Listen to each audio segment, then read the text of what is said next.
dear students. So today we are starting our next chapter, that is the principles of inheritance and variation. Okay, so first of all we have to know about what is inheritance and what is variation. Inheritance is actually the passing of character, or you can say it is the process by which characters are passed on from parents to their offsprings. And variation is the degree by which progeny differ from their parents. Okay, so let's start with the genetics. You can see in this diagram, the baby of lion will be a lion, the baby of monkey is a monkey. Means you know that in every living organism you can see the characters of the offsprings always resemble with the parents, but the progeny is not exactly similar to their parents. So you know that when organisms reproduce, there is formation of offsprings of the same kind, and the resulting offspring most often do not totally resemble the parent, means there is some kind of difference. Okay, so in this we will do about the genetics. Actually genetics is that branch of biology that deals with the inheritance and variation. So let's study inheritance and variation in detail.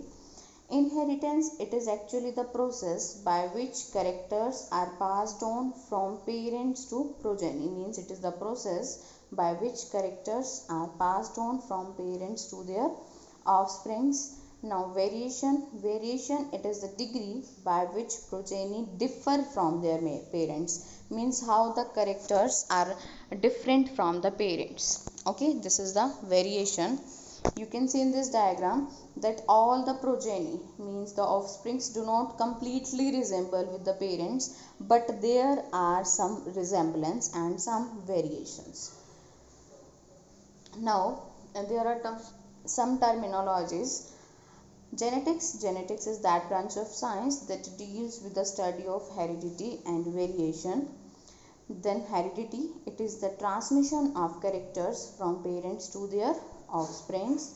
After that variation, it is the degree among the offsprings and with their parents, means how much there are the differences between the offsprings and with the parents, that is variation. Next one is hereditary variations. Hereditary variations means these are genetical and inheritable, means the variations which came due to heredity, which came directly from the parents, that are hereditary variations.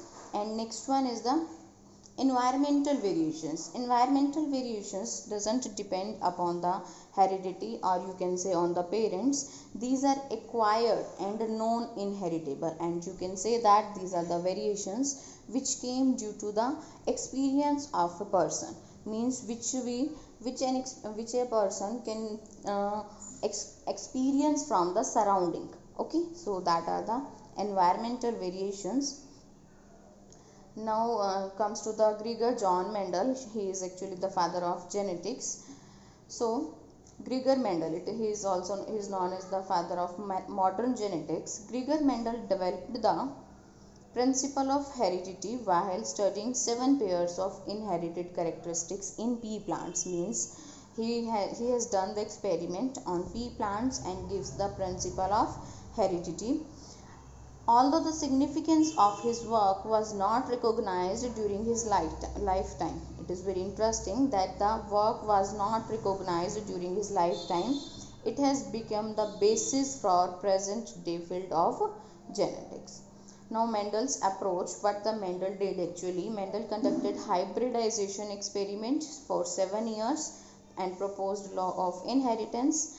He applied statistical analysis and mathematical logic in biology problems, and he used the large sampling size. That means that will give greater credibility to the data. Large sampling size means he has used the so much samples for a single experiment. Next experiment, true breeding pea lines, means continuous self pollination he was doing, and then confirmation of inference from experiments on successive generations of test plants proved general rules of inheritance. And Mendel investigated 2 opposite traits, tall and dwarf, yellow and green seeds. Means he found the opposite traits in the pea plant. You can see the 7 traits here. The height of the plant may be tall, may be dwarf. Then the seed shape may be round and may be wrinkled. Seed color may be yellow, may be green. Seed coat color may be green, may be white. Pod shape may be inflated, may be constricted. Pod color may be green, may be yellow, and flower position may be axial or may be terminal. So these are the 7 contrasting characters which is chosen by the Mendel for his experiments, and these are easily observable. So now there are some more terminologies about these. First is the phenotype and genotype. Phenotype is actually the external appearance of an organism due to influence of gene and environmental factors. Means how the person is, appearance of the person means how the person is visible. Any person, any plant or anyone, that is phenotype. And genotype means the genetic constitution of an individual, means what are the genes of that person, that is the genotype. Now phenotypic ratio and genotypic ratio. The correct proportion of phenotype in a population, means for example we are doing the experiment with 100 plants. From these 100 plants, 90 are tall and 10 are dwarf. So in that case you can say phenotypic ratio is 9:1. Okay, means the correct proportion of phenotype in a population. Similarly, the correct proportion of genotype in a population, that is known as the genotypic ratio. Next one is the homozygous and heterozygous. So as you know that human beings are diploid in nature. Diploid means we have 2 sets of chromosome, means for a single character we have 2 genes. So the individual having identical genes in an allelic pair of a character, means if the genes are identical, for example capital T or small t, so it is homozygous. And heterozygous means if the individual having unidentical genes. Unidentical genes means the genes are different, capital T, small t, so it is heterozygous condition. Now next one is dominant gene and recessive gene. The gene that expresses its character in heterozygous condition, means you can see here that capital T small t is present here. So the capital T and small t results in the tall, means height of the plant will be tall here, because capital T can express itself in the presence of small t also, but small t cannot express itself in the presence of capital T. So that is the recessive gene. Recessive gene, the genes that fails to express its character in heterozygous condition. Next one is hybrid. Hybrid means the progeny obtained by crossing 2 parents that differ in characters. Next one is backcross. Backcross means the cross between F1 hybrid, first generation, and one of its parents, that is the backcross. Test cross. Test cross is the cross between hybrid and its homozygous recessive plant. It is very important.